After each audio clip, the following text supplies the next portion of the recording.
when we had a briefing last time, with regards to the operation, there were smaller towns which fell under our national defense forces. Since then, there are major developments regarding the operation. Now there are larger towns like Aksum, Adwa, and Adigrat, which have now been unfettered from the hands of the TPLF leadership and our National Defense Force, now leaving behind these major towns, which are literally Tigray region.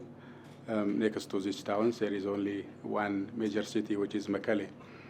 So by and large, now the Tigray region is under the control of our defense forces.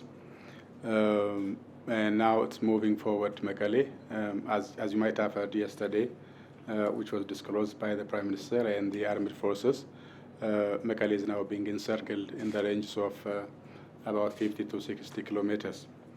And you might also have seen or witnessed the photo and the video shots regarding the towns which have been fallen under the hands of our National Defense Forces, particularly the Aksum town, which is actually ransacked and devastated by the fleeing special forces and militia of TPLF.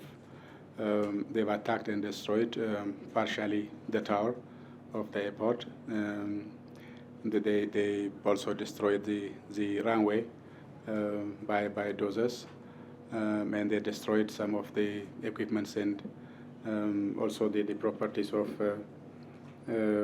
the Aksum town, which actually could be rehabilitated, but the intent of ruining and destroying cities and towns would depict how reckless and ruthless this team is against its own people, against its own country, how it doesn't hesitate to destroy what comes before it unless it rules it, unless it uses it, unless it remains under its control, then so it shows its determination to destroy whatever is under its disposal.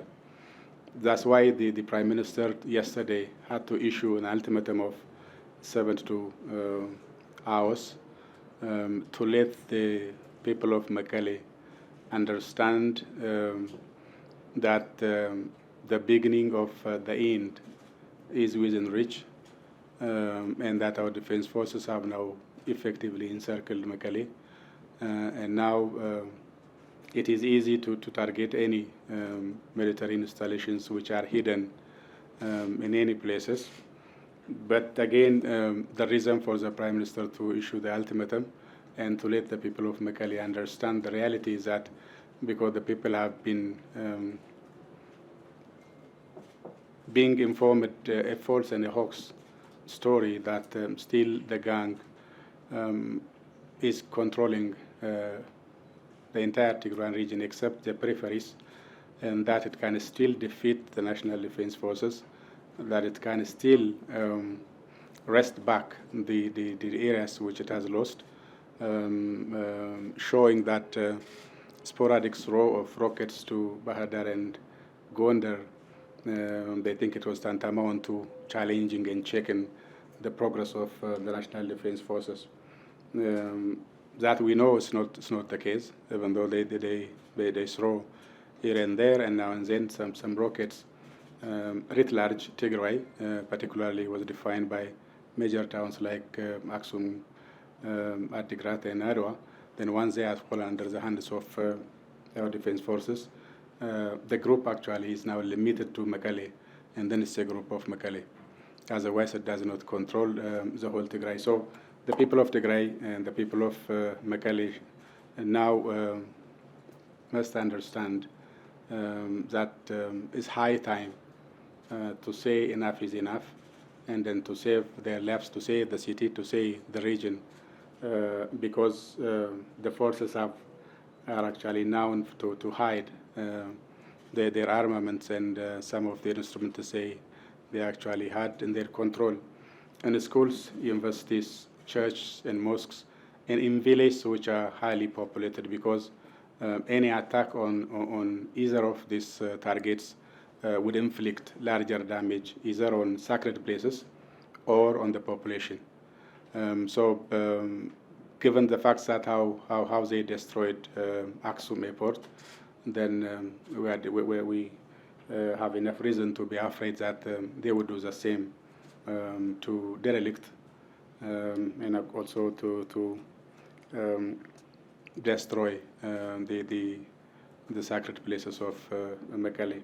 So that's why the people have to know to think about their issues, because in some of the towns which our defense forces have captured, the people in the towns, one, they've been handing over back the weapons they were armed, they were given by the forces to attack our defense forces.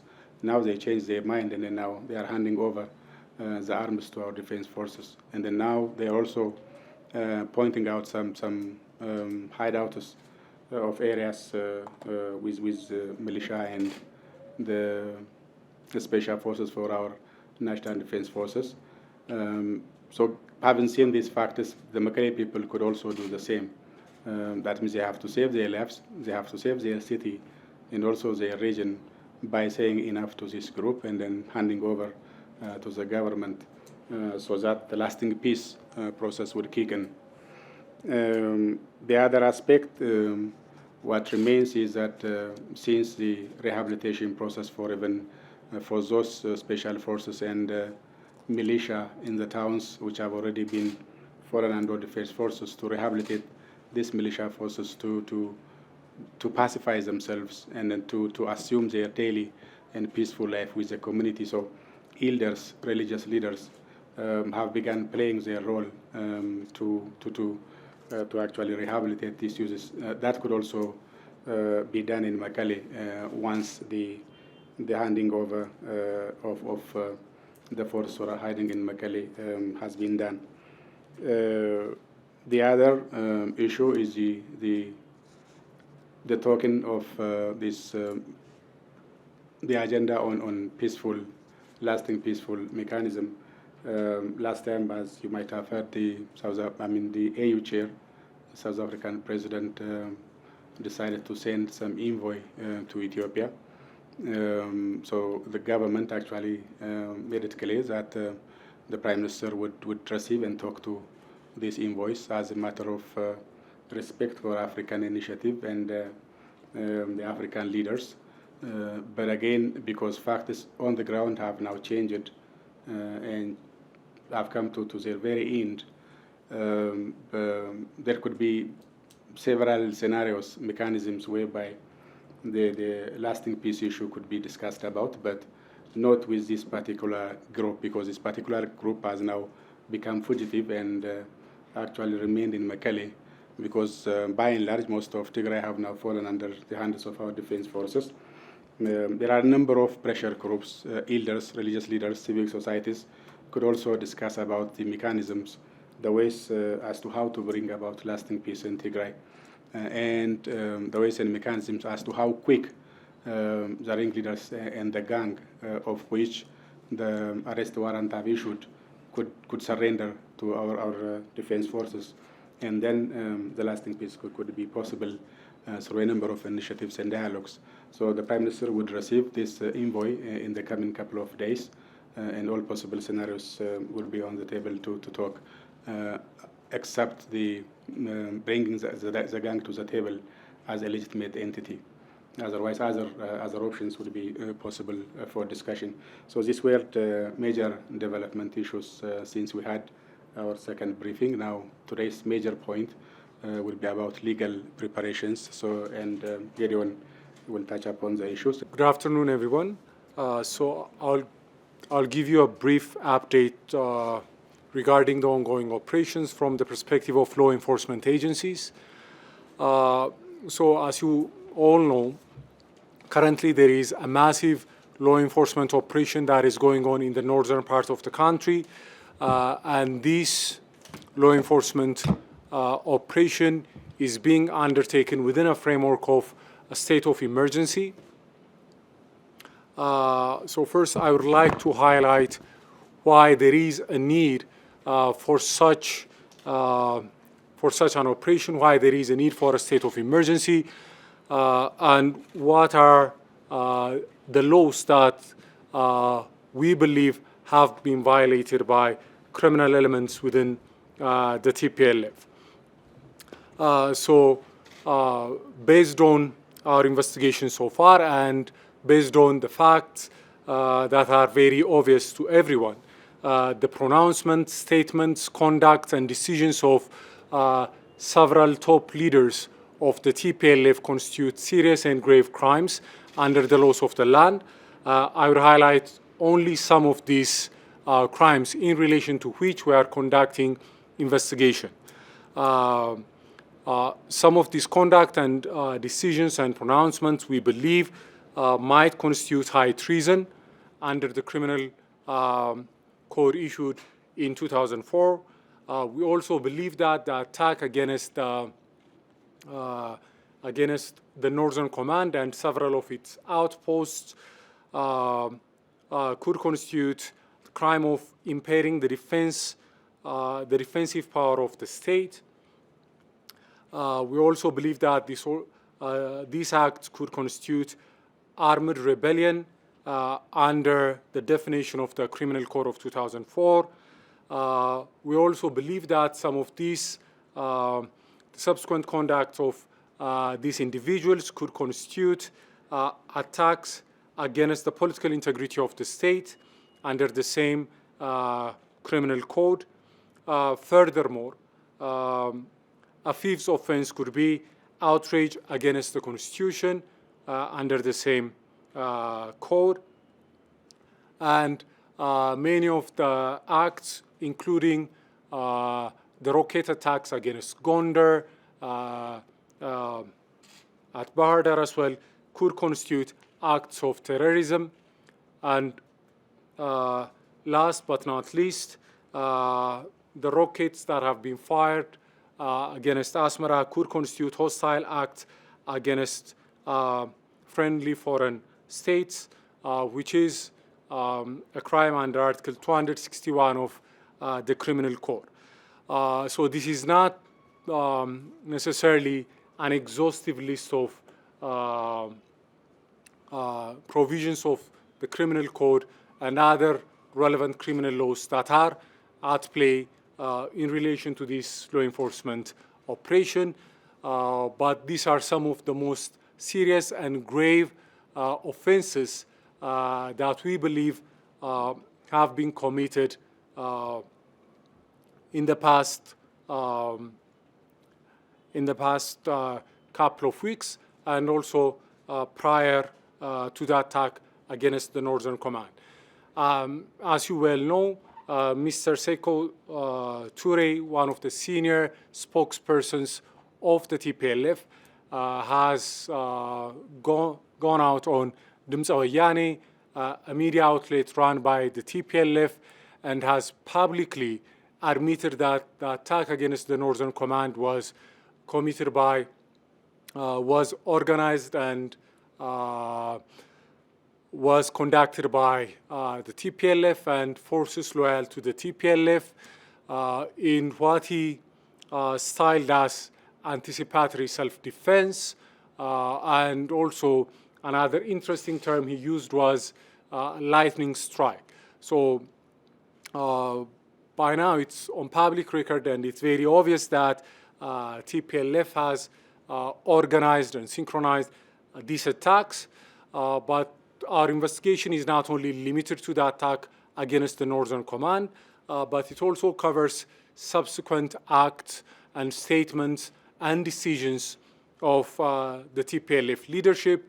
It also encompasses within its scope some of the decisions of the TPLF leadership prior to the attack against the Northern Command.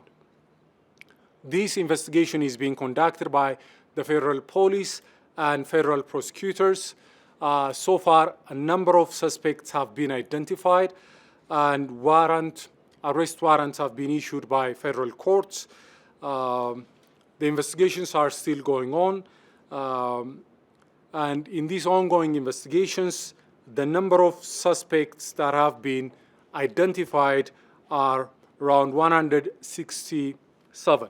These are the suspects that have been identified by the federal police in collaboration with federal prosecutors. In relation to this investigation, due to the support that they have provided for the TPLF leadership and due to their extensive and well-known links with criminal elements within TPLF, the accounts and assets of 38 companies have been frozen. Taking into account the significant number of employees that these companies have, and also their economic role, federal courts, we expect, will be assigning trustees to administer these companies and to ensure that their day-to-day operation will not be disrupted. So the freezing order that was issued by federal prosecutors for 48 hours and that has been subsequently approved by federal courts would preclude these companies from transferring their assets or being able to support criminal elements within TPLF. Furthermore, there have been credible intelligence reports and tips coming from the public at large as well that there could be terrorist attacks that could be staged by the TPLF within Addis Ababa and other parts of the country. Considering what has been done by TPLF, the rockets launched against Bardar, Gondar, and Asmara, it wouldn't come as a surprise if there are such threats and reports in relation to Addis Ababa. And as preventive and precautionary measures, the federal police and the Addis Ababa police are taking several measures. These preventive and precautionary measures take into account and try to vet the information, the inputs, and the tips that they receive from the public at large, and also other credible intelligence sources. So the objective of these precautionary measures is to neutralize the threats and networks, the threats posed by TPLF and the terror network of TPLF that might be operating in Addis Ababa, those who might be intent on or planning to carry out acts of sabotage on behalf of the TPLF.